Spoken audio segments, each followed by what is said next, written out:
امام بخاری رحمت الله علیه گفتن که قال ابو نعیم مات ابو حنیفه سنه 50 و 100.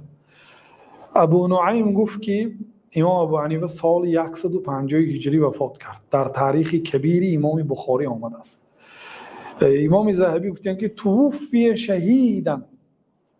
ببینید امام ذهبی چی گفتن؟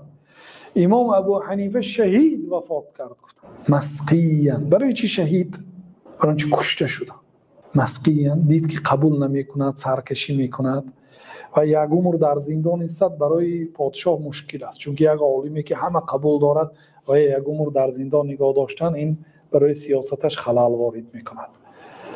قاضیگی را قبول نکردنش باز به سیاستش خلل وارد می کند که سخنش نگذشت به عالم. بعد چیکار کرد؟ بعد فرمان داد که زهر داده شود. بنابراین با وقتی که زهر نوشیدند، یعنی وفات کردن، بنابراین امام زهری گفتن که توفی شهیدن، شهید وفات کرد. مسقیاً، برای اینکه زهر نوشانیده شده بود.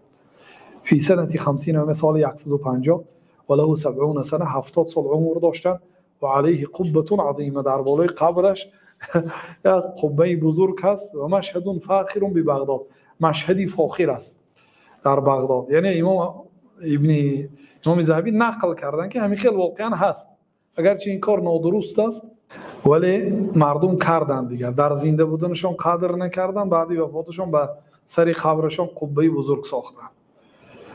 و در کتاب طبقات ابن سعد آمده است که اجمعوا علی انه توفی ببغداد. اجماع علما است که ایشان در بغداد وفات کردند سال 150 در خلافت ابو جعفر و در مقبره خیزران دفن شدند. در کتاب طبقات کبرای ابن سعد آمده است.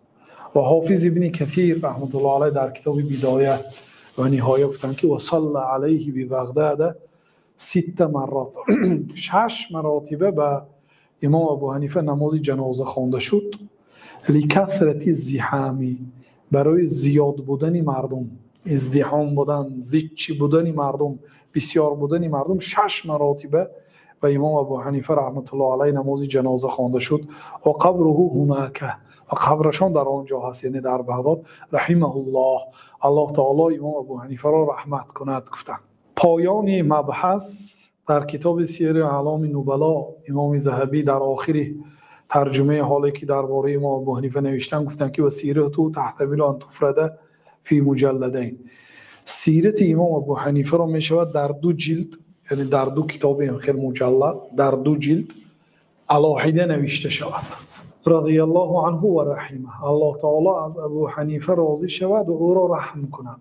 گفتن دعا کردن در حق امام ابو حنیفه. و ختم الحافظ ابن حجر رحمه الله فی تهذیب التهذیب.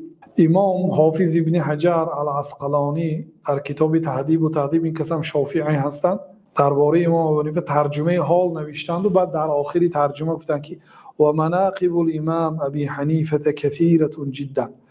فضیلت های امام ابو حنیفه زیاد است، بسیار هست. فرضی الله عنه و اسکنه الجنه آمین. الله تعالی از ایشان راضی شود و ایشان را در جنت جای دهد. آمین گفته سخن را به آخر رسانیدن. الله سبحانه و تعالی از امام ابو حنیفه راضی شود، امام ابو حنیفه را رحمت و مغفرت کند و برای هر یکی ما و شما علم نافع و عمل صالح و انصاف و عدالت و پیروی از بزرگان ملت اسلام کردن را نصیب روزی گرداند. در این دنیا مسلمان حقیقی زیستن و از این دنیا مسلمان وفات کردن را نصیب روزی گرداند و در سرای آخرت همراهی پیامبران و علما و اولیاء الله محشور بسازد.